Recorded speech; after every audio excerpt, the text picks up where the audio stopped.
Yes, we are indeed very pleased to have you. This is Enterprise Morning, reaching you from our headquarters in Lagos, Nigeria, and Enterprise Television. It is. I am Henry Igwebike. In a bit, we'll be going to our newspaper headlines to see all that we have for you this morning. Very juicy stories, I promise you. And right after that will be our main conversation also for today. So I will get everything all sorted out for you. Please do be part of our tribe, join our community, have a say in what we say by hooking up to our social media platforms at Enterprise TV 7, and also log into our site at enterprisetvnews.com. With me in the studio to do justice to all that we have for you this morning, that's newspaper reviews and possibly our main conversation, Barrister Evans Ofeli, Barrister Law and Public Affairs Analyst, and Barrister Tunji Abdul Hamid, Barrister Law also and the Public Affairs Analyst. Good morning, gentlemen. Good morning. And welcome. Thank you. All right, so quickly let's kickstart our show today with what's making rounds from the cable newspaper. Particularly this story. Many African countries now procure arms from Nigeria, says Matawale, and we have it that Bello Matawale, Minister of State for Defense, says many African countries now purchase arms and ammunitions from the Defense Industry Corporation of Nigeria, DICON. Matawale spoke on Monday in Abuja during the 60th anniversary of DICON and launch of the Made in Africa Defense Industry Conference. In November, President Bola Ahmed Tinubu ascended to DICON Bill 2023. It was founded in 1964, and that particular agency is meant to manufacture, light arms and so many others. Barrister Evans Ofeli, just like we're very used to in Nigeria, that this catch a phrase, that has made the rounds, audio talk. Audio whatever. Do you think this is another form of audio manufacturing of arms and ammunitions, if really it is true? Well, Nigeria have an active arm of the manufacturing of lightweight arms and even heavyweight arms. We have the North Culture of Jos, Plateau State, where these irons and these things are produced. We have blindsmith, goldsmith, all those things. But I know that we have people who have the technical know-how and skill to do these things, But I have not seen an industrial scale of it that will corroborate what the Matawale just said. I've not seen any industrial scale advances to that effect for it to become a national issue that we can all ascribe to and then say we're saying all the African countries are buying from us, coming to buy from us in what markets, at what place, and at what junction, where's the market for this, who's licensing this and all that. So I don't know why we say these things. People are looking for everything under the sun to promote Tinubu's government. The government is not working. It's not working. There's nothing you're going to tell us. People are just going to look for one or two things and say, because African countries are now getting this, then the government is working. They are just saying something. And I don't think this is right. I think because Matawale at ESCC matter that's unresolved, and he was appointed, and then all that, just looking for you see, our leaders will not stop playing with the public as long as the public also condone what they do. Very true. Amechi said it. Amechi said it then that this, you don't stone your leaders. That is why they keep doing what they're doing. You understand? Let him give us a balance sheet. Let him show us a document, and then the import and what we have earned and what federal government have done with those earnings. You understand? Well, in this same country, we complained then that when Obama came, What Obama said is not going to sell arms to Nigerians because we refuse to yield to the gay movement and all those LGBTQ arrangements. The countries cry to the high heavens that Boko Harams are winning the war because there was lack of arms and that the US have refused to sell arms to us. So we're producing arms all those while. And when we're crying that we didn't have arms. So I don't like this kind of thing.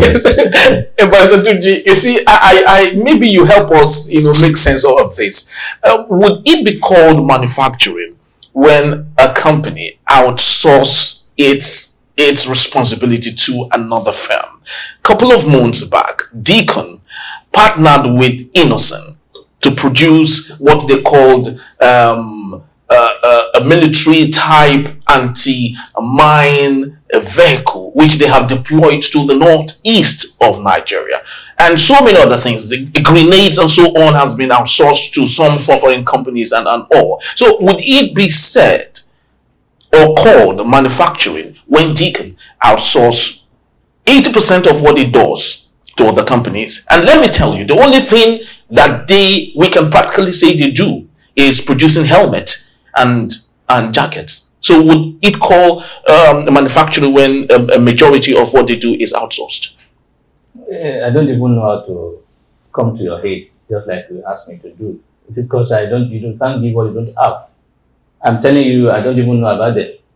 They are not effective as far as I'm concerned. They've been there since 1964. I see what the minister is saying as propaganda. As far as I'm concerned, I don't respect. Just like you said, if we have this quantity of weapon that we can produce in our country, why are we talking about a lack of weapon and we cannot buy this and that? Or we are saying what we are producing is too low. We can't meet the standard. So if it's too low and we can't use it here, why would other African countries patronize us? When are they buying this thing? Probably probably they are making it. Probably it's for local consumption. Probably, I'm not saying so. But for me, it will be hard for me to believe that we are producing those things that you said and we are supplying other African countries. This is the first time I'll be hearing about it. That we are producing a large quantity of such equipment and then we are selling to other African countries. I'm not aware of any of this. And I see that part of propaganda to promote the government. And then everybody want to come out and tell us that he's doing one thing or the other. Because they now realize that, look, the more you come to the public media, the more you speak, whether you are doing anything or not, as long as they are seeing your faces on the pages of newspaper and the TV, people will say you are doing well. You can see our former minister that is always on radio and TV. He was praised to the IM. At the end of the day, when it comes to performance, he fizzles out.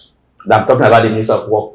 These days now, in fact, he has relaxed now because he has been humbled by the fact that the most touted and most promoted project that he has carried, he's not able to show us that truly. The Lagos Calabar Highway, isn't it? I'm not sure he has been delivered. I'm not sure that he's doing anything important. Because I recently read a report that is saying finance is their problem. So which means they did not even work out the modality of how to get money before going to the projects. So probably they may be working, they are not seeing it. And then, like I said, until I see workings, I don't believe in paperwork. They say work is ongoing, but it's only them that is seeing it. Because they are the only people in Nigeria. I don't know. We are from the other side of the world. We are not part of this country. We are not. Those who are supporting them, they are seeing it. They will tell you now that they are doing well, and it's a very. They will have, this government will give you and promote things that. In fact, most time when they come, they say they never see this before. Things that people have been doing before now, that nobody, they will tell you this is the first time. Somebody took us from $700 to 1,006. He brought it to 1,000. Somebody is praising and say, we have never seen this before, that this will happen. Somebody took what's it called? Remove subsidy and promised to give us CNG buses. He brought 30 buses. And I listened to the radio and I heard a journalist saying, praising that the president has delivered his promise. Oh, how? So for me, this is a part of the propaganda as far as I'm concerned. Because if it truly is they have it, let them publish the money they have made from that. Those what's it called? Say. Yes, very true. Now, let know the country who are, it's not secret. When we are buying our home from the US, everybody, all the world, there was a given leading that this is where it's coming from. So we are buying. Yeah. And so I listened to another minister too that I was just laughing. Minister of this NYC minister, tourism or so. I can't remember. She was talking as if she has done 100% of the job she was engaged to do. And I said, I don't even know that she exists. She's the one that audit herself. And she was talking as if everything has been, and there's no, within 5 minutes, if he says 2 or 3 statements, he will mention the president's name. That's all of them. That's what they are. The renewed hope agenda. They will give them 1 minute to talk. They will use 3 minutes to talk about President Trump. Very true. And so it's part of their headline. And very true. And let's not forget a couple of days back, what made the rounds on most newspaper headlines was that the military has spent 1 trillion naira in 6 months importing military hardware. Of course, let's still not forget that there's a private military hardware manufacturer called Proforce in Ogun State. Well, we still need to dig into that to know what exactly is it that they produce. But let's move on to the Punch newspaper for today. And the big story here says federal government blocks 83 billion naira protest fund, arrest political collaborators. And the right there says government uncovers $50 million crypto fund, blocks for digital wallet containing $98 million. Police to declare foreign agent wanted, traces $4 billion to Kano, Abuja, Katsina political big wigs. On the top strip of the same newspaper, we have NNPC postpones Port Harcourt refinery again for the 6th time. And also close to that particular story, we have EFCC donates a 50 billion naira crime proceed to nail a fund. Barrister Vance Ofeli, is this another classical case of Robin Hood? Taking from others and giving to others.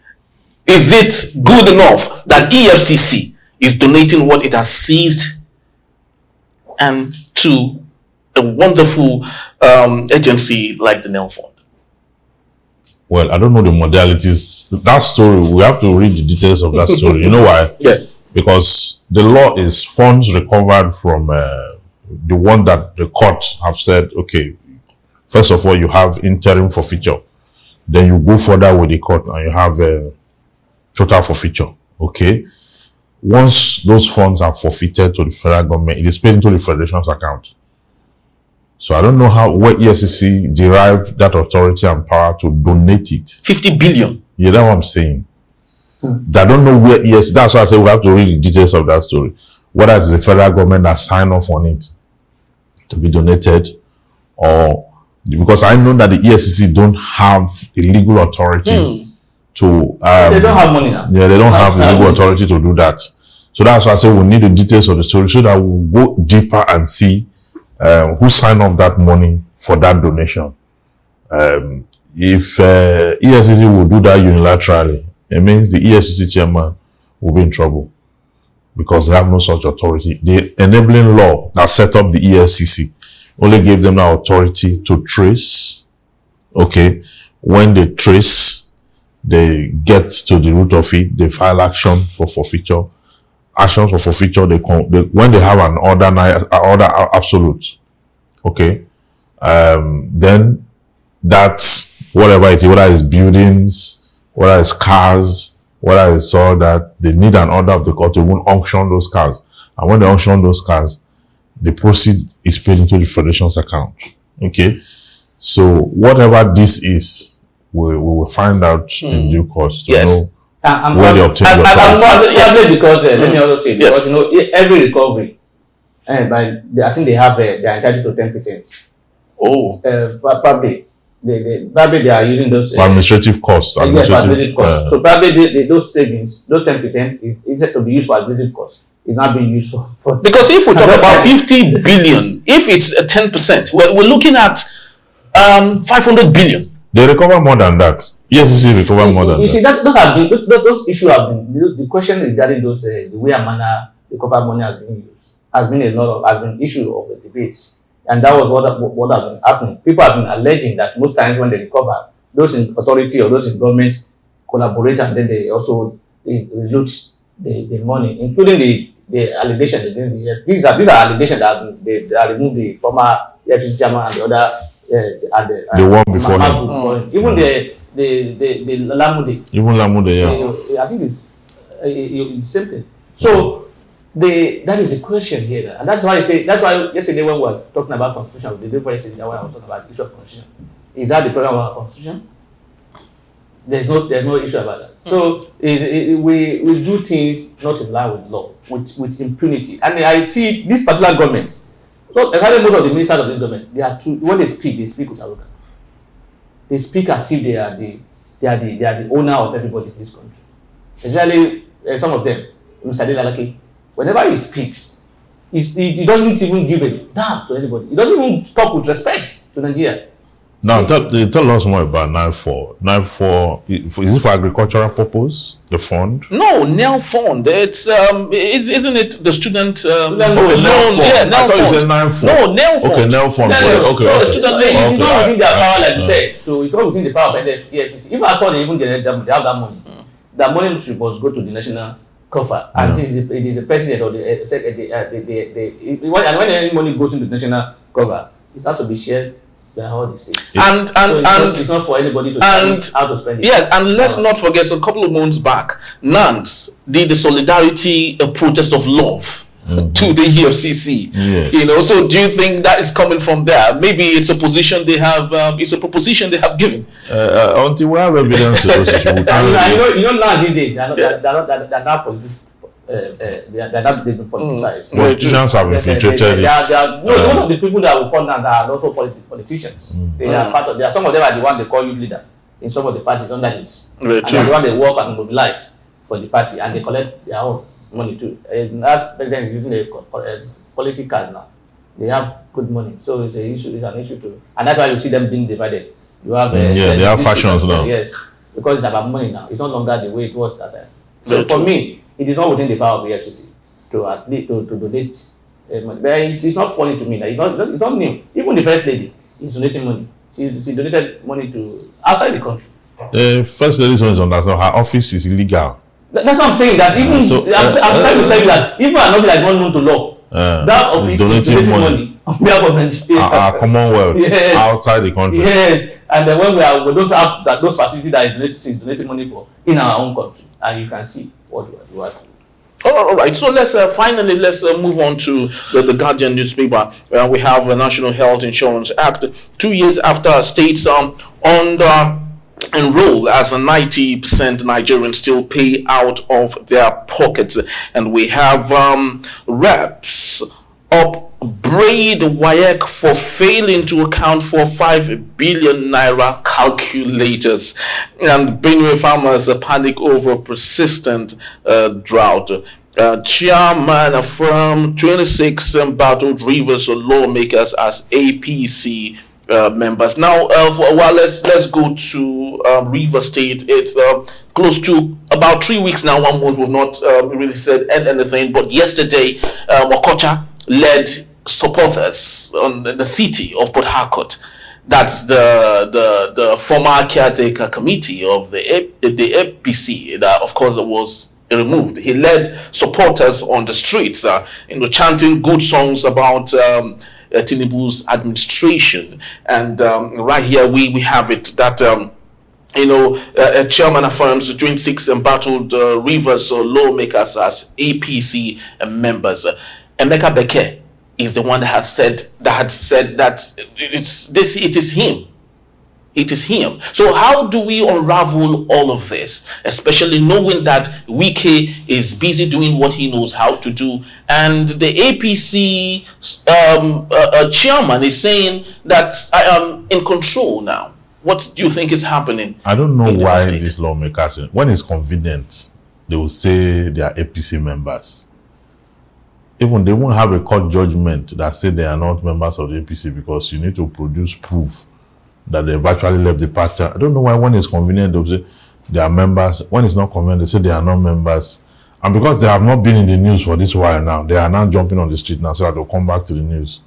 For some of us that are doing analysis, we are tired of reverse analysis, because it's not promoting governance. It's not promoting the rule of law or democracy. all we're having is infighting. Infighting. Wike is controlling his own. Fubara is doing work when I don't know what he's doing. The whole place is just convoluted. The local government chairmen are warring. Okay. You see, that reverse politics, I don't think that the politicians will allow these 4 years to be of any usefulness to the people. I don't think so. Now, what is the dispute now? What is the dispute now that are coming out to lead to do what now? To undo the court, to undo the people, or to undo the party? So I really don't have much to say about what is going on in that place. I think there's a lot of touting going on. And that's because Wike laid the foundation for tout, brigandage, and hooliganism. Wike laid that foundation.